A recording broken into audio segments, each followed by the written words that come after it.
Do you need an intraoral scanner? This video is all about it. It has been 3 months of me using this Trios intraoral scanner, which I bought in June after thinking for 3 long years or more. I know some of you have also been thinking about it, so I decided to help you out with taking the decision.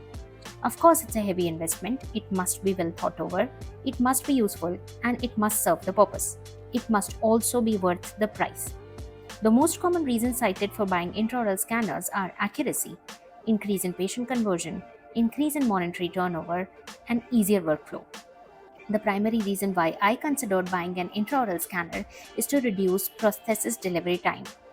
The lab I work with is very far, and it took 12 days for me to get a permanent restoration if I took a physical impression. I had been doing this since the beginning of my practice without much of a problem, since I placed chair side temporaries which prevent any marginal degradation or occlusal change or migration, and I also explained the time needed to get the permanent restoration to the patient in advance. The problem was in urgent cases, which I had to lose due to the time taken.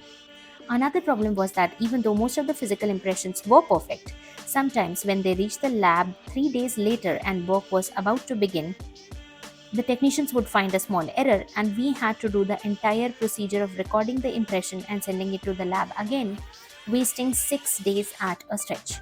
Sometimes, when there was a deadline to meet, this would often give me a headache.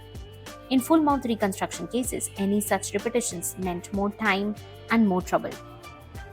In full mouth reconstruction on implants, such repetitions would mean more time, more trouble, and definitely more irritation to me as well as to the patient. Use of intraoral scanners has solved most of these problems for me. The impression reaches the lab in 10 seconds, so the transit time has been reduced by 3 days. It can be checked immediately, and so any repetition can be done chair side right away. It is extremely accurate, very easy to use, extremely comfortable to the patient as well as to me. Especially in full mouth reconstruction and implant cases, it is way easier, way more comfortable, way more accurate than physical impressions. The need to splint the impression copings, the need to get pre-cut trays are completely deleted. I have splinted full arch impression copings, recorded impressions, and removed the trays only to realize that impression has to be repeated, which gave me as well as the patient a heart attack. With a scanner, however, you can check the impressions in real time and repeat comfortably. In patients who have reduced mouth opening, it is way easier to use a scanner to record an impression than to take an open impression tray. As far as accuracy is concerned, yes, I find the prosthesis crafted on scanners are better. They fit more accurately. The occlusion is also better since the bite records are accurate and read by the labs exactly as you have recorded them chairside. In physical impressions, when you send an alu wax or a resin based bite record and the lab mounts it on articulator, there are multiple steps that lead to occlusal errors. First, there is shrinkage or expansion of the bite registration material. Second, there may be an improper bite given by the patient if the material starts hardening before the patient occludes, because the first point of contact on a hardening bite material makes the patient bite in an occlusion other than his maximum intercuspation most of the times. Third source of error comes from positioning of the bite between the cast while mounting on an articulator. All these reasons lead to final prosthesis being higher and would consume more time during delivery. In a bite scan, since the patient has to occlude in maximum intercuspation without any material in between the prepared tooth and the opposing arch, he does it well, and we can check it well too. The occlusion therefore is more accurate, and you need less time, if at all, to adjust the dynamic occlusion.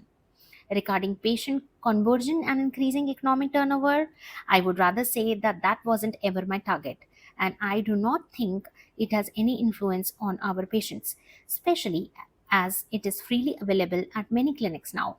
What I have observed is that patients still prefers better clinical results over comfort or show off. Just because some doctor has a scanner, the patients do not shift to them. To conclude, if you are thinking of buying a scanner to reduce your treatment time, to increase your accuracy, or to make the workflow more comfortable to you, your patients, and yourself, it is a total worth buy. But please note that if you are thinking that the scanner will increase your patient turnover or your monetary turnover, I do not believe so, and purchase made to this end will be a disappointment.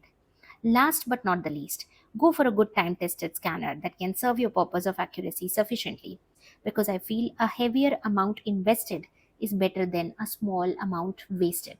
Hope this helps.